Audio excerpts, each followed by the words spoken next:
Today we're going to be taking off the warp drive propeller and replacing it with an E-prop.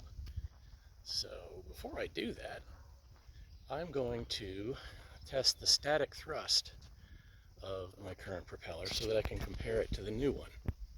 Let's take a look at how I'm going to do that. Well, here's my current setup.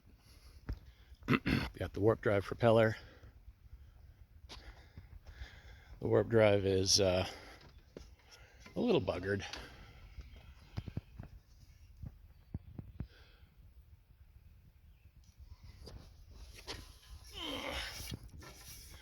Not too bad.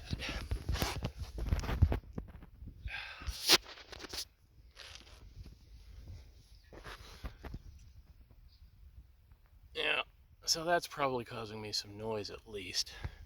I'm hoping the E-prop is going to help with that. But let's see how I'm testing the static thrust. So I've got this bridle set up here, attached near the wheel so that it can't slide up and into the path of the prop. That's the biggest thing I'm worried about with this. But it looks like we got plenty of clearance between the prop there and the strap.